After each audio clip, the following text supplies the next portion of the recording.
I'm Dr. Rajesh Vasu, plastic surgeon. I've been using fillers, I think, for the last 20 years or so. Now, I'm going to be talking to you about a very difficult topic. The easier topics have been taken away by Viral and difficult but very most important topic. and Samata. So this is like, it's a difficult topic because understanding which filler to use, when, where, for what indications is extremely important. So let's go to talk about this. See, now if I think I saw 5 hands being raised when you're talking about who's using fillers.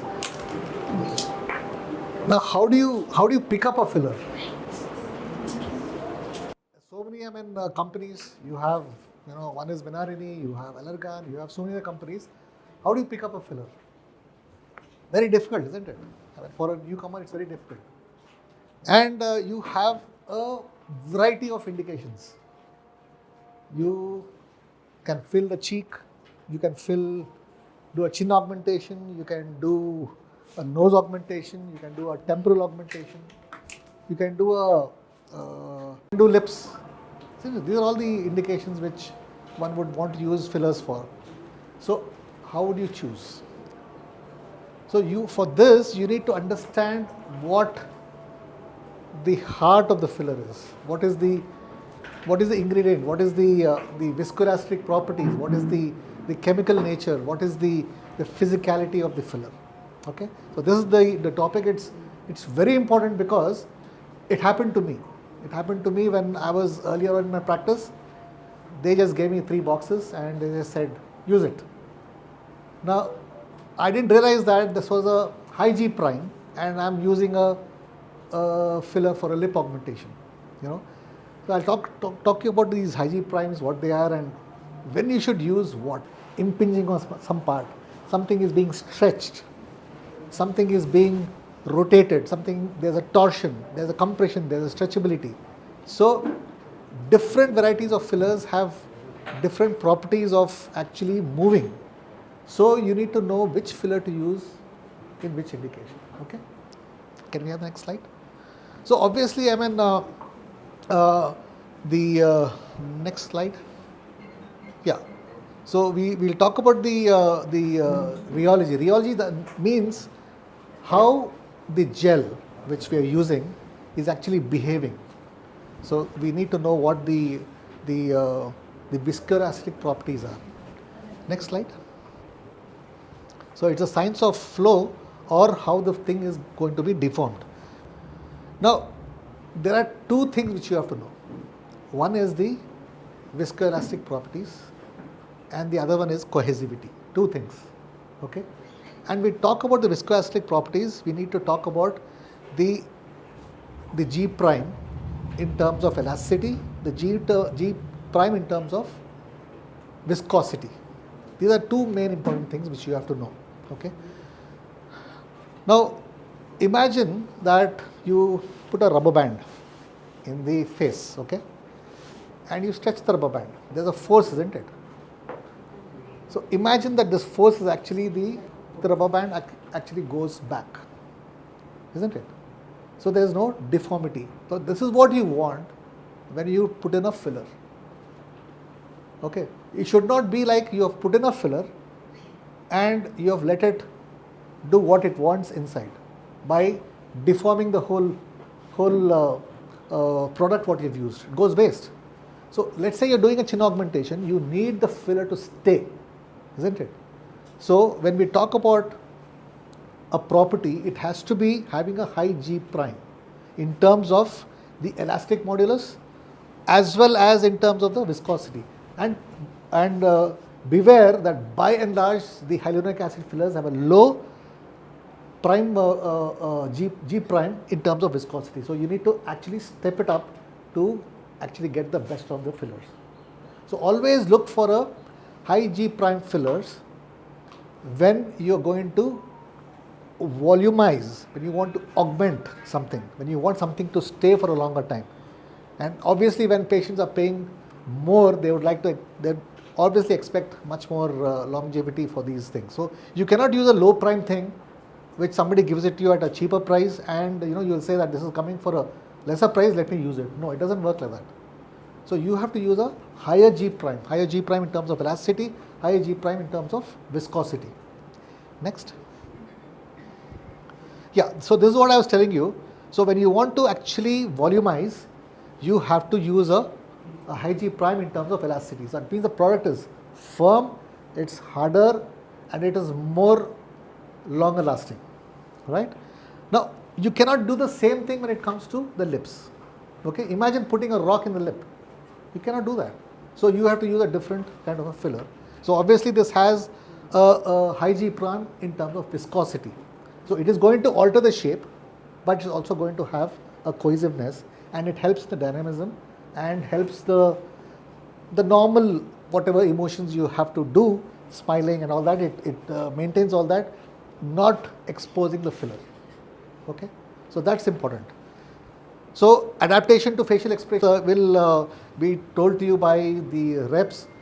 The more you have, more cross linkage you have, the more cohesive it is, and obviously more cohesives are easy to manage and easy to stay, and generally they give you much better results, especially when you're using fillers for building up the skeleton, malar area, the chin, the temporal lines, temporal areas. You have to use cohesive fillers.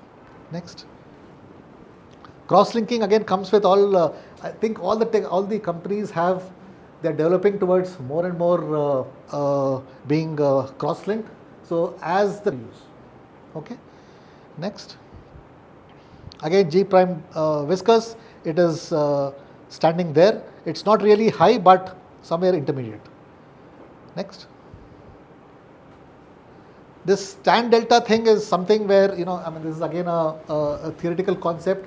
Generally, when the tan delta is less than 1, it means that the filler is having a high G prime. That's the thing. So, less than 1, you use it for volumizing. More than 1, you use it for the other tissues where you want to actually use it for the fillers, you want to use it for the nasolabials, you want to use it for the cross-linking these products, thereby getting higher density and higher cohesiveness and longevity. Next.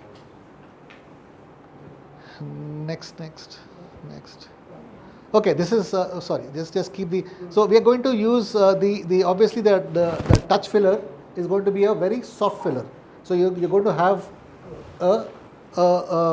the G prime is going to be low. So you use it for the lips and for the teardrop. Similarly, the G prime is low. Obviously, it means a softer product. You can use it for the lips or other products, other areas. Next. And then you have the core filler, which is the densest. So look for the, again, all research done by the doctors at Benarini. Next. Yeah, next. Okay. Now just keep this. This one I kept it just for you to imagine. Now, okay, you have the filler which is being injected at the depth. So what are you going to use for the bone? High G prime, isn't it? Very clear? Okay. Next, you have a very soft area like the teardrop. What are you going to use? Again, in teardrops, you have two areas. You want to do a bony augmentation because you want to replenish the soup fat, and the other one is a very subdermal augmentation. So again, you have to use two fillers if you have the choice. Okay. So use a high prime when you have to use a bone augment. So you have the other product which can be used for the nasolabial folds. Who's from Benarini here? What's the area for the nasolabial? What's the filler for nasolabial? Restore. Okay. So you have touch, core, and restore. Okay. So three things which you can readily say that. Okay, this is what I'll use for this particular indication. Okay. Next. Otherwise, yeah. So next. So after having understood this, the concept of G prime, the concept of viscoelastic properties, the elasticity, the viscosity, and the cohesivity, now you can very well understand. So let's say I ask somebody, what are you going to use for augmenting temples? Somebody can tell me what choice of filler you'll use? High G prime, low G prime? High, because you want to augment the bone, isn't it? It's a deep filler. It's going to be a supraperiosteal filler. So it is going to be a high G prime. Okay. Okay. Now what is the filler you're going to use for lips? Low G prime. Touch, yes. And nasolabial folds?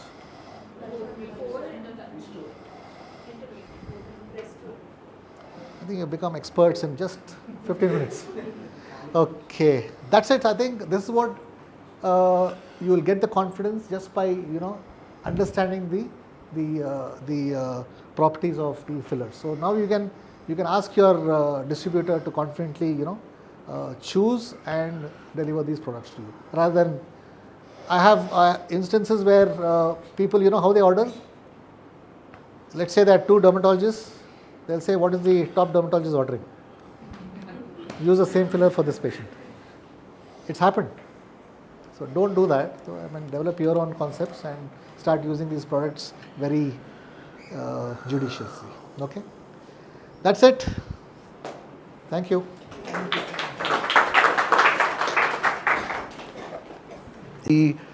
Actually showing you the anatomy in the cadaver and on her, rather than make it very, very theoretical. Anatomical layers of the face. The layers of the face are, of course, the skin, subcutaneous. The third layer is a musculo-aponeurotic layer. Then the retaining ligaments and the spaces, and the pre-periosteum and the periosteum. Okay. So skin and subcutaneous is easy to understand. Now you all learned about superficial fat pads. Various names have been given to them and all. They have no relevance when you're injecting. Okay, they are generally continuous over the face, more in the mid face, less in the forehead, less around the eyes. If there is deficiency somewhere, you need to kind of restore that deficiency. So that is the subcutaneous. So the first true ligament, can everybody see? I'm going to hear this. The first true ligament. So of course, what are the bones here? One is your zygoma, right? The body of the zygoma and the zygomatic arch. Then is your maxilla, right? Then of course the nasal bones are here, maxilla is running all around here, and then is your mandible. The vertical ramus and the horizontal ramus, which continues with the chin, right? So these are your underlying bones. There is bony resorption. So what happens with bony resorption? The eye socket will increase in size. The nose cavity will increase in size. Everywhere the ligaments were attached, they'll get loose and there'll be sagging of skin. Your first ligament, which starts at the zygomatic arch on the lower border, okay, it runs on the body of zygoma right across out here. This is your zygomaticofacial, or the just be like this. Thank you. Zygomaticofacial or zygomaticocutaneous ligament. Okay, this particular ligament on the bone, the entire mid face and indirectly the lower face gets supported. So here, as Dr. Rajesh has said, you need a high G prime product. You can't use a low G prime. So in this case, what we are going to inject on this point is going to be the core. Okay, something which is got heavy, something which will stay there, something which will not disappear and disintegrate, something which will support the whole structure. Okay, so that is your first point of injection. You never chase your lines. You start by injecting the ligament so that you get the pulling effect. And automatically when you are chasing the lines, you will require less product, or you may not even require it. So by just injecting this particular true ligament, you can improve tear trough, mid-face, nasolabial folds, angle of mouth, marionette lines and the jaw indirectly. Okay. Now your second true ligament is your ORL, orbital retaining ligament. It runs superiorly, laterally and inferiorly on the orbital rim. It is from the bone till the dermis, right? You are supporting this ligament when you are injecting medial, middle or lateral tear trough. These are the ligaments which you support. So we have 1, 2 and 3. And in the lower face, just behind the DAO, depressa anguli oris, you have one ligament out here which is called your mandibular ligament. Okay, some people also call it a mandibular cutaneous ligament. When you inject a high G prime product there, you support the jowl fat pad. That is why when you see aging, it occurs with the jowls first, right? So you need to support that fat pad. You inject this ligament, yeah, jowl fat pad. So this is the one which you inject for the jowl fat, right? Now coming to the false ligament, which are important for us. There are many, but which are important. One of them is you just do this and pull the ear. There's a platysmo-auricular fascia which runs out here. This ligament, when you inject, you support the lower face basically.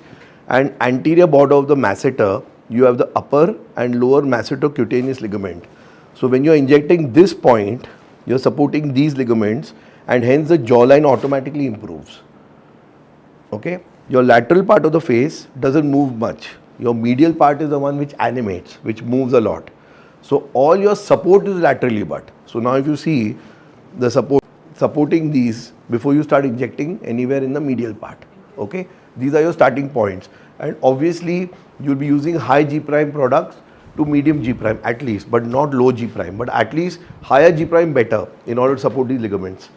Then of course you have your along the temporal septum, the superior temporal ligament and the inferior.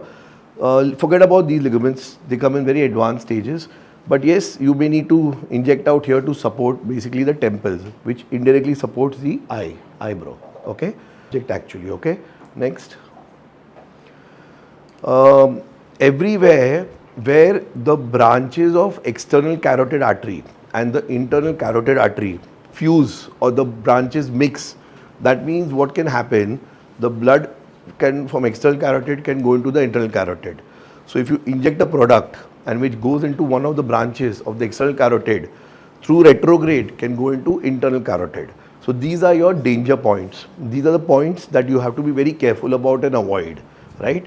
So there are only two complications of fillers which are irreversible or dangerous. One is vascular and second is infection. Infection invariably will be your fault, not following proper sterile precautions, right? Unless the patient has been really grossly negligent. Artery notch, you can actually feel the pulsation of the artery. Everybody can feel it. Start with the angle and gradually move your hand anteriorly. Okay? At that notch, you can actually feel the pulsation of the artery deep, it's on the bone. It comes through the submandibular gland. It is a branch of the external carotid. Okay? This artery enters the face here, it's anterior to the masseter muscle. It will take a tortuous course, go towards the modulus, around 1.5 centimeter away from the angle of the lip.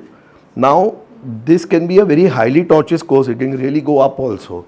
It will give this first branch, the inferior labial artery, away from the lip. Okay, not close to the lip, but away from the lip. Can you just go on the next one? Muscle. And it is in the lip body. That is why you don't try to inject in the wet mucosa. You only inject in the dry part. You don't ever inject in the wet, because just underneath the mucosa there is where your artery is. Okay? So this artery is, remember arteries are deep to the muscle. So it's deeper to the muscle. So it's closer to the inner border. This particular artery also anastomoses with the opposite side and gives the columellar artery. Okay? Now it continues upwards in the nasolabial fold, giving inferior nasal and lateral nasal. Lateral nasal will anastomose with the dorsal nasal. I'll come to that later, but will anastomose there. And it will continue up as an angular artery. So facial artery, inferior labial, superior labial, inferior nasal, lateral nasal and angular artery. Okay? This is how it continues. Now, we always say in 150 cases of blindness which were reported while injecting product. Okay? So yes, it is a possibility. The incidences have been going down because a lot of companies like Definis and all the other companies have been training a lot now, which they were not doing earlier. So fortunately, the incidence of blindness is reducing. Okay? But keep in mind that wherever the artery is deep, generally on the bone, except for the 3 and 4 foramen, you are safe. Generally in the subdermal plane, you are safe. The moment you go in subcutaneous or deep subcutaneous space is when you start encountering the artery. Okay, that is where it can lie. So be very, very careful. Cannulas, if they are larger than 25, means not thinner, then they are safe. If they are very, very thin, they can go into the artery. They are as dangerous or more dangerous than needles. Okay, so accordingly use your product, according to use very, very careful. I haven't got into each and every tributary or to make it more confusing, but the ones which you're going to come across when you're injecting is what I've spoken about. Okay? Thank you. Thanks. Good evening, everyone. So most of my topic was covered by Dr. Virat sir. So I'll directly come to the points. Means which points you have to inject, the anatomical location, what type of a filler you should choose, and again how much ml to choose. Right. So mid phase. What is the importance of the mid phase? Just like see, mid phase plays a crucial role for the face to have a good lifting and contouring effect. Just like how for a building, how the walls are important, like it gives the shape and structure. Just like that, to correct any face, you need to first target the mid phase. So now, as the doctor already told you the anatomical points of the mid phase. Now I'll just come with the codes like. So mid phase means zygomatic bone plays a crucial role. In the zygomatic bone, you have 5 points to remember. What is that? The first one is zygomatic arch. That is the first anatomical point you should keep in your mind. Zygomatic arch. Then comes what? Zygomatic eminence. This is something the highest prominence you see here. You can, one small thing is like from the lateral canthus, if you come little here and put your fingers like this, you can feel the zygomatic eminence, right? Then comes anterior medial cheek. So anterior medial cheek is something like if you draw a mid pupillary line, the medial part comes under the anterior medial cheek. Then comes the fourth point is lateral lower cheek or the parotid region. Then submalar or the buccal region. Now, so the 5 points you understood, right? Zygomatic arch, zygomatic eminence, then anterior medial cheek, lateral lower cheek or the parotid area, then the submalar or the buccal area. These are the 5 points. Now, in these 5 points, what are the, if you inject where the eminence and the lateral lower face. So, 1, 2, 3, go back again, go back to the first slide. Yes. So, one is zygomatic arch, zygomatic eminence, then lateral lower cheek area. So, this part and this part, these are the lifting codes. Means if you inject any high G prime filler, you are going to have a very good lift. Then comes always the medial part of the mid face is something for the volumizing. So, if you inject medially, you will have a volumizing effect. It's very clear, right? Then go ahead. So, zygomatic arch, what is the importance of this and what are the choice of products you have and whether needle is a good or cannula, I will tell you. So, zygomatic arch, it gives anchor to your face. See, it is a lifting code. It lifts and defines the cheek, gives support to the eyebrow, lower lid and opens the eye.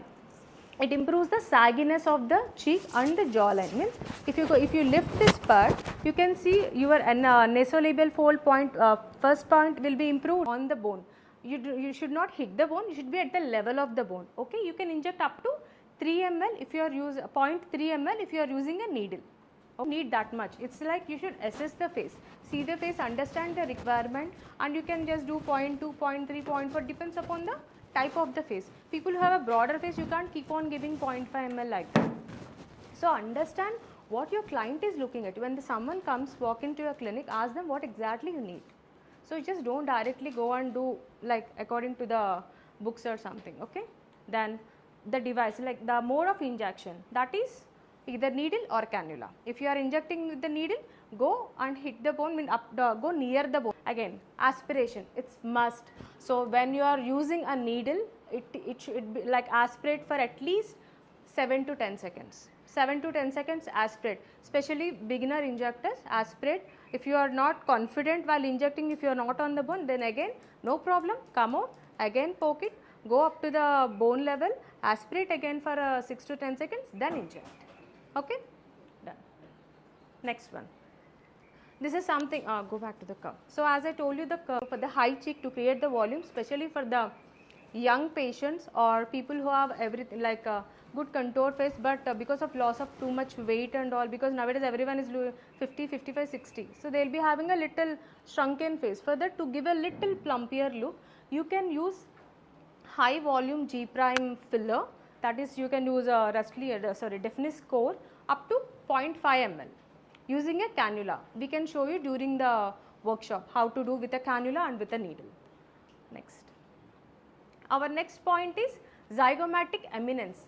See, you can feel the eminence. If you put your, take 2 fingers, just do it like this, the highest point is your eminence. Also, the other trick is like you have a lateral canthus, right, just go little down and you can feel the highest point of eminence. That is your second point. That is again a lifting hold. If you inject here, suppose your eye shape and indirectly improves your nasolabial fold. Suppose if your face is lifted, definitely your fold will be improved. So, if you do a mid face, you are also correcting your tear trough area and your nasolabial fold. So, that is the importance of the mid face. So, when client comes and asks, I just want only this fold to be filled. So, do not go just keep on filling it. Explain them like if I am going to do this lift, then I do this, then you are going to see a very good subtle natural results. If you keep on filling it just the fold, they look more artificial and they will not be satisfied. Okay. Evening, I am the last presenter for today. I am Dr. Nishita and I am going to talk to you all about lower face injection points and techniques after a really nice session on the rheology, the anatomy, the mid face. So, it's nice that we are going in that injecting the mid face. That has to be clear for everyone. Patient might come and tell you, okay, this is loose, I want a nice jawline, but your assessment is important. So, a little bit I am going to go into details about the assessment because that's not been covered. I know the topic is points and techniques, but patient is coming to you, you're not going to look at a point, okay. He or she will tell you which part they are. So, firstly you have to talk to the patient, ask what their concern is before you assess what you're looking at, correct. A lot of times there is mismatch. They may come to you saying a particular area like she just said, but you may notice that if you treat that like the mid face, that you take into account to know what a good chin looks like, to know what an angle of the jaw is in a male and a female, which is different.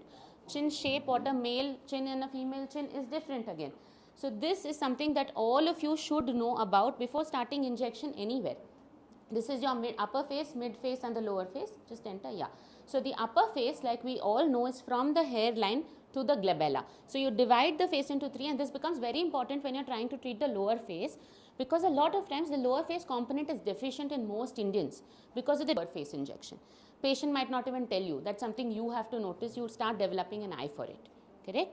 So these are the measurements. The mid face is from the nasofrontal angle to the subnasal and the subnasal to the menton. Okay, next. Now what are the balanced facial ratios? Different ethnicities, different parts of the world, just different parts of India, it is different. We know that. So India being a multicultural, multilingual country, every part of India has different facial aesthetics. Even till today, South, now everybody wants a little bit of a contour, but until recently also everyone wants volume.